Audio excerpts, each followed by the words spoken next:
السلام علیکم ورحمۃ اللہ وبرکاتہ۔ عزیز طلباء و طالبات، فنڈامنٹل آف اسلامک اسٹڈیز کے نئے لیکچر کے ساتھ حاضر خدمت ہوں۔ آپ کے پاس جو پہلے سے موجود نصاب ہے اس کے اندر باب صوم اگر آپ دیکھیں تو اس کا عنوان ایمان اور اطاعت کے نام سے آپ کو نظر آئے گا۔ اس باب کے حوالے سے بھی گزارش وہی ہے جو پہلے کئی مرتبہ کی جا چکی ہے کہ ایمان کی جو تفصیلات ہیں اور اس کے حوالے سے جو تعارفی گفتگو ہے وہ آپ نے جو دینی یاد رسالہ میں نے مختصر سا کہ آپ کو بتایا تھا اس میں سے آپ دیکھ لیں گے، اور اس کے اندر جو مقدمات اور نتائج جو ہیں وہ قائم کیے گئے ہیں ان کے دلائل کے طور پر کچھ آیات بینات کا انتخاب اس کورس آؤٹ لائن میں موجود ہے جو آپ کو پہلے سے سینڈ کر دیا گیا ہے، یعنی باب صوم جس کا عنوان ایمان اور اطاعت ہے۔ اب آج کی گفتگو کے اندر ہم ان ادلہ کو، ان آیات بینات کو انشاءاللہ پڑھنے کی کوشش کریں گے۔ پہلا جو حصہ ان آیات میں سے منتخب کیا گیا ہے وہ سورہ بقرہ کی ابتدائی آیات جو ہیں، جہاں سے سورہ فاتحہ کے بعد قرآن کریم کا باقاعدہ آغاز ہوتا ہے، وہاں سے کیا گیا ہے۔ آپ دیکھیے، اعوذ باللہ من الشیطان الرجیم، بسم اللہ الرحمن الرحیم، الف لام میم ذالک الکتاب لا ریب فیہ ھدی للمتقین۔ یہ سورہ مبارکہ سورہ بقرہ جو ہے اس کی ابتدا حروف مقطعات میں سے ہوتی ہے۔ قرآن کریم کے اسلوب میں یہ بات داخل ہے کہ بہت سی صورتیں ہیں جن کی ابتدا جو ہے الگ الگ حروف سے ہوئی ہے، الف لام میم ہا میم عین سین قاف یاسین وغیرہ وغیرہ۔ تو ان کا جو مشترکہ نام ہے وہ علوم اسلامیہ میں ان کو حروف مقطعات کے نام سے یاد کیا جاتا ہے۔ مقطعات میم قاف گول دو نقطوں والی توئیں، پھر عین الف اور تے لمبا۔ تو یہ جو لفظ ہے یہ نکلا ہے قطع سے، یعنی جدا ہونا، علیحدہ ہونا۔ تو چونکہ ان حروف کو الگ الگ پڑھا جاتا ہے تو ان کے پڑھنے کے طریقے کی وجہ سے ان کا ایک مشترکہ نام مقطعات پڑ گیا۔ اب ان کا ترجمہ اور ان کا مفہوم اور ان کی مراد کیا ہے، یہ کن معانی پر مشتمل الفاظ ہیں جو جل شانہ نے نازل فرمائے ہیں،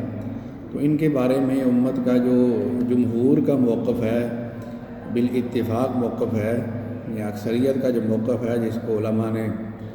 قبول فرمایا ہے، وہ یہی ہے کہ اللہ اعلم بمرادہ، یعنی جب بھی یہ حروف آتے ہیں تو نیچے ترجمہ یہی کیا جاتا ہے کہ اس کی مراد کیا ہے اللہ سبحانہ و تعالیٰ ہی جانتے ہیں۔ آگے ہے ذالک الکتاب لا ریب فیہ ھدی للمتقین، یہ کتاب ایسی ہے کہ اس میں کوئی شک نہیں ہے، ھدی للمتقین، جو متقین ہیں ان کے لیے یہ کتاب ہدایت ہے، تقوی اختیار کرنے والوں کے لیے یہ کتاب ہدایت ہے۔ قرآن کریم کی بالکل ابتدا کے اندر ہی قرآن کریم کا تعارف کروایا جا رہا ہے کہ یہ کتاب کون سی ہے، اس کا موضوع کیا ہے۔ تو بتلایا یہ جا رہا ہے کہ سب سے پہلی بات تو یہ ہے کہ یہ کتاب دنیا کی دیگر تمام کتابوں سے منفرد اور جدا اور امتیازی شان کی حامل اس حوالے سے ہے کہ یہ کتاب جو ہے یہ شک و شبہ سے بالا تر ہے۔ دنیا میں کوئی کتاب بھی ہو، اس کا جو کنٹینٹ ہوتا ہے اس سے آپ اتفاق بھی کر سکتے ہیں اور اختلاف بھی کر سکتے ہیں، لیکن یہ کتاب ایسی ہے کہ اس میں شک و شبہ کی بالکل گنجائش نہیں۔ اس کی وجہ یہ ہے کہ جو حقیقت ہے، جو حق ہے، جو سچ ہے، اس کے پیدا کرنے والے کا یہ کلام ہے۔ تو یہ کیسے ممکن ہے کہ جس نے سچائی کو خود تخلیق کیا ہے اس کی بات میں غلطی کا امکان ہو؟ کائنات کے خالق اور مالک کی بات یقیناً حق پر سچ پر مشتمل ہے۔ تو اس لیے پہلی بات اس کی کریڈیبلٹی کی بیان کی جا رہی ہے کہ یہ کتاب جو ہے بالکل شک و شبہ سے بالا تر ہے، سچی کتاب ہے۔ پھر اس کے بعد اس کتاب کا موضوع بیان کیا جا رہا ہے کہ اس کا موضوع اصلی کیا ہے، وہ ہے ھدی للمتقین۔ یہ کتاب ہدایت ہے، یعنی اس کا موضوع ہدایت ہے۔ اس دنیا کے اندر انسانوں کو جتنی بھی چیزوں کی ضرورت ہو سکتی ہے، جتنے علوم جن کو حاصل کرنے کے بعد انسان جو ہے مختلف فوائد حاصل کرتا ہے، ان تمام علوم کے اندر جو سب سے زیادہ ضروری اور بینیفیشری سب سے بڑھ کر علم ہو سکتا ہے وہ علم ہدایت ہے، اس حوالے سے کہ انسان کی سب سے بڑی ضرورت ہدایت ہے۔ انسان کو انسان جو ہے وہ کسی شے اور سے محروم ہو تو اس کا نقصان ہو سکتا ہے، انسان صحت سے محروم ہو، ظاہر سی بات ہے یہ نقصان ہے، تکلیف میں انسان زندگی گزارے گا۔ انسان اپنے خوراک کی ضروریات کے حصول سے محروم ہو جائے، یعنی ایسا علم اس کے پاس نہ ہو، ایسی استعداد و ہنر اس کے پاس نہ ہو جس کے نتیجے میں وہ اپنے پیٹ کی اور جسمانی ضروریات کو پورا کرنے کے قابل ہو سکے، تو یہ اس کی محرومی ہے، مشقت سے اس کی زندگی گزرے گی، کوئی شک نہیں ہے اس میں۔ لیکن اگر کسی انسان کو ہدایت نہیں ملی ہے اور دیگر تمام چیزیں مل بھی گئی ہیں، تو مجھے بتلائیے اس کا جو نقصان ہے اس کا تو اندازہ نہیں کیا جا سکتا ہے۔ اس کے مقابلے میں اگر کسی بندے کو دنیاوی نعمتوں سے محرومی ہے اور نعمت ہدایت ملی ہوئی ہے تو مشقت سے تو دنیا کی زندگی گزارے گا،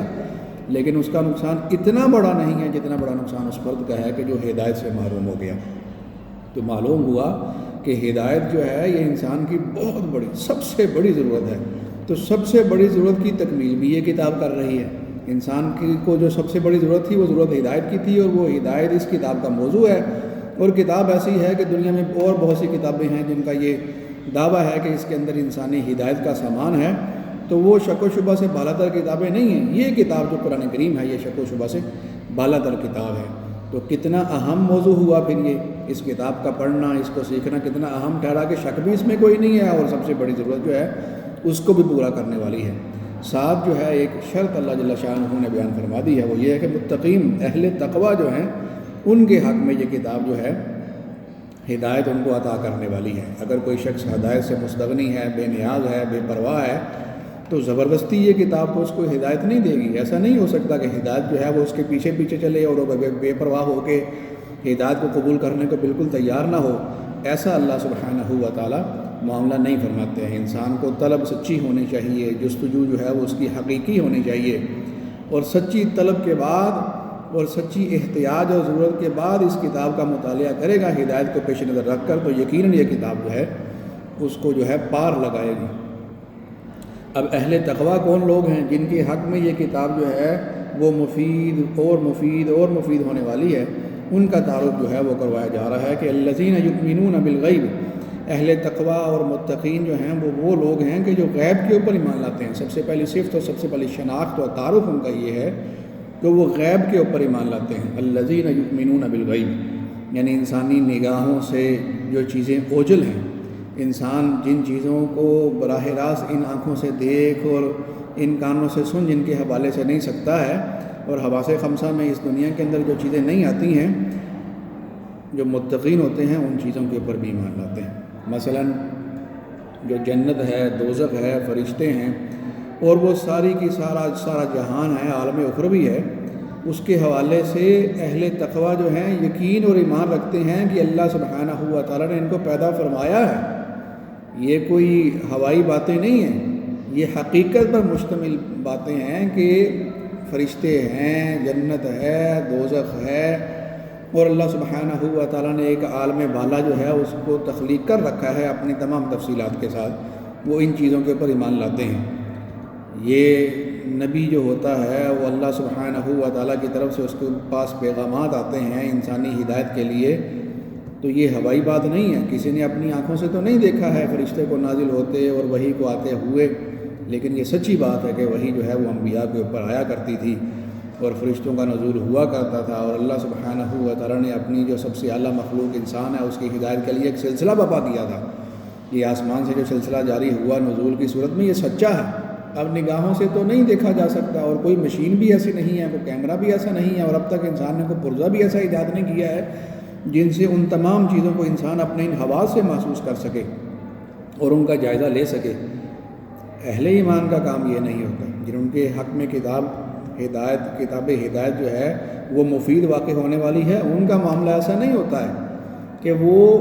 ان چیزوں کا انکار کر دیں کہ میں نے خود سے دیکھا نہیں ہے، میرے کانوں نے ان چیزوں کو سنا نہیں ہے، میں نے ان کو ٹچ نہیں کیا ہے، میں کس طرح یقین کروں کہ یہ سب کچھ سچ ہے؟ نہیں۔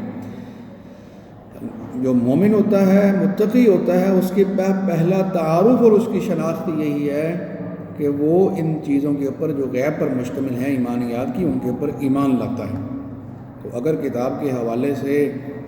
کوئی فرد یہ چاہتا ہے کہ میرے حق میں یہ مفید ہو، تو سب سے پہلے تو اس کو غیب کے اوپر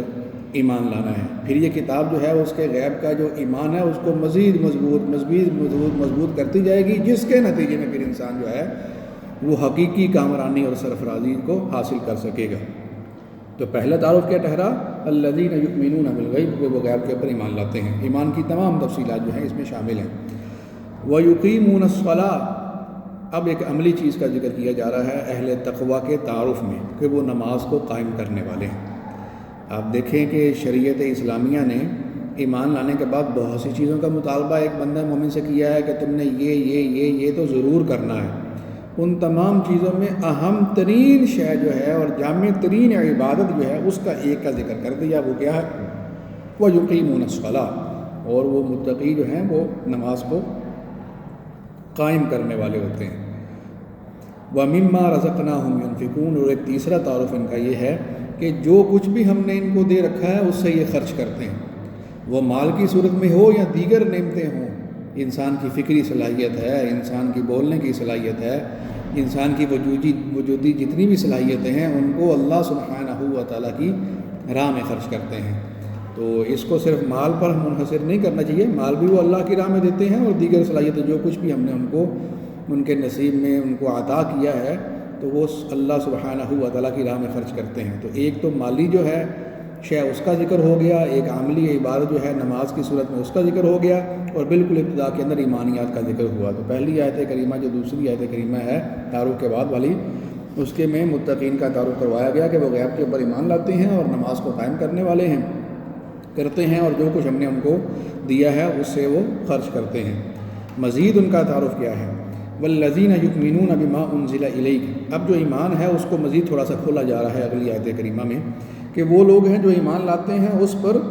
جو نازل کیا گیا الیکا، آپ کی طرف، چونکہ قرآن جو ہے وہ محمد الرسول اللہ صلی اللہ علیہ وسلم کے قلب اطہر پر نازل کیا گیا، تو رسول اللہ صلی اللہ علیہ وسلم کو مخاطب فرما کر یہ آیت نازل کی جا رہی ہے کہ اے نبی، جو کچھ آپ پر نازل ہوا یہ متقین جو ہیں وہ اس پر ایمان لاتے ہیں۔ والذین، اور وہ لوگ یؤمنون جو ایمان لاتے ہیں بما انزل الیک، جو آپ کی طرف نازل کیا گیا، یعنی محمد الرسول اللہ صلی اللہ علیہ وسلم کی طرف نازل کیا گیا ہے، وہ قرآن کریم ہے، اور رسول اللہ صلی اللہ علیہ وسلم نے اپنی حیات طیبہ میں احادیث کی صورت میں جو کچھ بیان فرمایا ہے وہ سب کا سب جو ہے وہ نازل کرتا ہے اللہ سبحانہ و تعالیٰ کی طرف سے۔ تو رسول اللہ صلی اللہ علیہ وسلم نے جو کچھ فرمایا وہ قرآن کریم کی صورت میں ہو یا غیر قرآن کی صورت میں ہو، سب پر یہ متقین جو ہیں وہ ایمان لاتے ہیں۔ وما انزل من قبلک، اور جو آپ سے پہلے نازل کیا گیا، یعنی انبیاء سابقین پر جو کچھ نازل کیا گیا اس کے حوالے سے بھی ان کا یہ یقین ہے کہ اللہ سبحانہ و تعالیٰ نے سچ ہی نازل فرمایا اور انسانی ہدایت کے لیے ہی نازل فرمایا، تو اس کے نزول کے اوپر اور اس کے سچے ہونے پر بھی متقین کا ایمان ہوتا ہے۔ وبالآخرۃ ہم یوقنون، اور آخرت کے اوپر یہ لوگ یقین رکھنے والے ہیں۔ اولئک علی ھدی من ربہم واولئک ھم المفلحون، یہی لوگ ہیں جو اپنے رب کی طرف سے ہدایت پر ہیں، یعنی ان کی جو ہدایت ہے اس کو سرٹیفائیڈ کر رہے ہیں، تصدیق جو ہے وہ اللہ سبحانہ و تعالیٰ کی طرف سے مل رہی ہے۔ دنیا کے اندر بہت سے لوگ ہیں جو دعویٰ کر سکتے ہیں کہ میں ہدایت پر ہوں، وہ ہدایت پر نہیں ہے، لیکن کس کی ہدایت کو اللہ سبحانہ و تعالیٰ انڈوز فرما رہے ہیں اور سرٹیفکیشن اس کو عطا فرما رہے ہیں، وہ یہی لوگ ہیں جن کا بھی تعارف کروایا گیا کہ یہی لوگ ہیں جو اپنے رب کی طرف سے ہدایت پر ہیں۔ وَأُولَٰئِكَ هُمُ الْمُفْلِحُونَ، اور سکسیسفل لوگ بھی، کامیاب لوگ بھی صرف یہی ہیں۔ دنیا میں لوگ سمجھتے رہے ایک مخصوص افراد کو، مخصوص کام کرنے والوں کو کامیاب، لیکن جل شانہ فرماتے ہیں کہ ہدایت پر بھی یہی لوگ ہیں، اور کامیابی حقیقی جو ہے وہ بھی ان لوگوں کو ملنے والی ہے دنیاوی زندگی میں اور اخروی زندگی میں۔ اصل کامیاب لوگ یہی ہیں کہ جنہوں نے ان ہدایات کے موافق زندگی گزاری۔ السلام علیکم ورحمۃ اللہ وبرکاتہ۔